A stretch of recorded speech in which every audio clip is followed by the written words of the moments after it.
The 2014 Riesending Cave Accident and Rescue.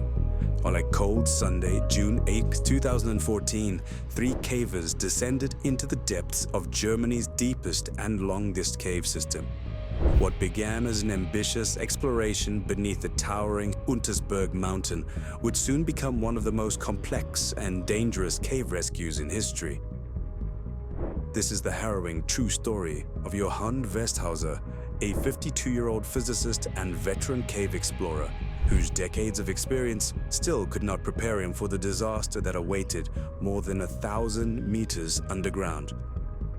That day, the team entered the Riesending Schachthöhle, a labyrinth of vertical shafts, tight squeezes, and twisting passages stretching about 19 kilometers in surveyed length at that time. For hours, they moved deeper into the mountain's dark heart, the beam of their helmet lamps the only light in a world of sheer stone. The air grew colder, the silence heavier, broken only by the sound of their breathing and the occasional trickle of water. But in the unforgiving depths, even a momentary accident can turn fatal. And for Johann, a single falling rock would set off a chain of events that would draw in hundreds of rescuers from across Europe and hold the attention of the world for 11 long days. The team had been underground for several hours, carefully navigating their way through a vertical section deep inside the Riesending cave. They were moving through a narrow shaft when it happened. A loose rock, dislodged from above, fell without warning. In the confined space, there was no chance to dodge. The rock struck Johann hard on the head, the impact reverberating through the helmet and knocking him against the wall. The blow was severe. Though his helmet showed only slight damage, it could not fully protect him from the force. Johann's head injury left him dazed, bleeding, and in intense pain. At more than 1,000 meters below the surface, even minor injuries can become critical. Here, far from daylight and medical facilities, every decision could mean life or death. His 2 companions assessed the situation quickly. It was clear he would not be able to climb back up through the long vertical shaft on his own. The only option was to call for help. But that meant one of them would have to begin the long, grueling ascent to the surface, moving through almost 12 hours of climbing and crawling just to reach the entrance. As one teammate began the climb to raise the alarm, the other stayed with Johann, doing what he could to keep him stable in the cold, damp darkness. Hours passed in mere silence, broken only by the occasional murmurs of reassurance. Above them, the vast weight of the mountain pressed down, and they knew help was still many hours away. By the time Johann's teammate emerged from the cave entrance, daylight had already begun to fade. The news he carried was urgent, and word spread quickly through the local emergency services. Authorities immediately understood the scale of the challenge. The Riesending cave was infamous among Europe's cave community for its depth, its complexity, and sheer difficulty. Getting rescuers to Johann's position would require an operation unlike anything Germany had attempted before. Calls went out across the border. Cave rescue specialists from Germany, Austria, Switzerland, Italy, and Croatia were contacted, many dropping everything to make the journey to Bavaria. Within hours, the grassy plateau near the cave entrance transformed into a base camp. Tents went up, supply stations were organized, communication lines were established, and the first teams began preparing for the descent. But the cave itself would not make it easy. Reaching Johann meant navigating over 1,000 meters of vertical shafts, rope drops, and tight, winding tunnels. Every piece of rescue equipment, stretchers, medical gear, food, and warm clothing would have to be hauled down manually, then brought back up again in shifts. Early that night, the first wave of rescuers entered the cave, carrying heavy packs and moving steadily downward. Their task was to reach Johann, assess his condition, and begin stabilizing him for the long journey back to the surface. Above ground, more rescuers continued to arrive, swelling the team's numbers into the hundreds. The operation had begun, but everyone knew it would be a slow, methodical fight against the clock. It took many hours for the first rescue team to reach Johann's location. Moving heavy gear through the narrow passages was exhausting work, and every vertical shaft slowed progress to a crawl. When they finally arrived, the scene was sobering. Johann was lying on a ledge in the cold, damp darkness, his helmet showing slight damage from the impact. He was conscious but weak, speaking slowly and clearly in short bursts. The rescuers quickly checked for additional injuries, confirming that the head wound was serious, but that his condition was stable enough for transport if done with extreme care.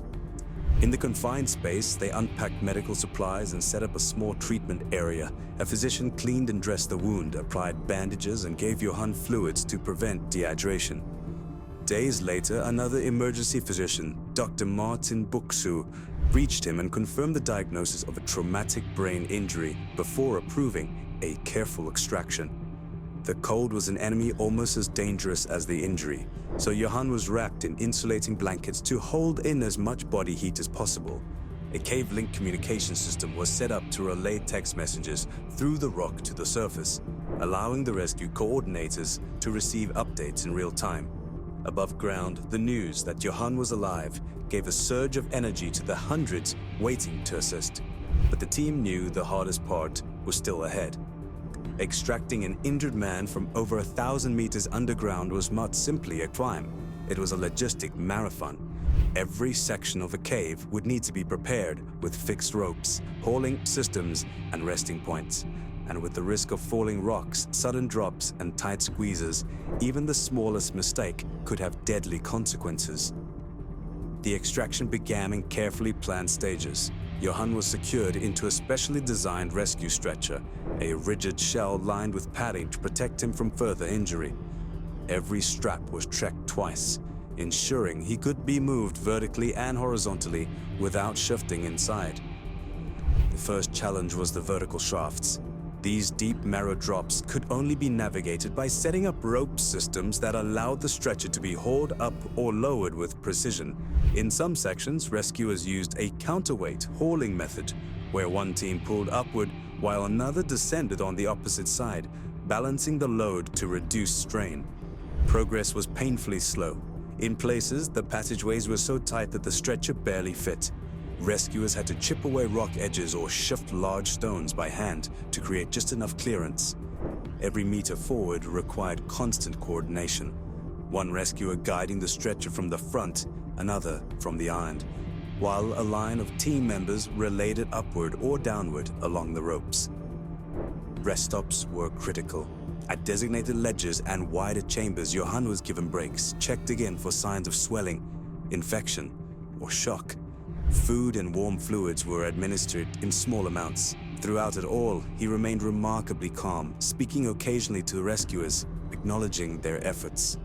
Above ground, teams worked in shift around the clock, tracking the stretcher's slow advance through the cave. Days began to blend together, but the morale held steady. Every few hundred meters gained was a victory, hard-earned against the cold stone and crushing darkness of the Riesending.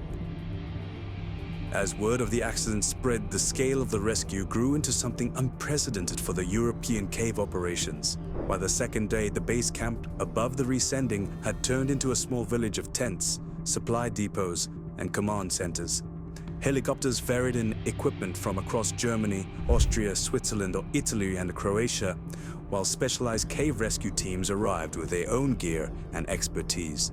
More than 700 people would ultimately be involved, though only a fraction could work inside the cave at any given time.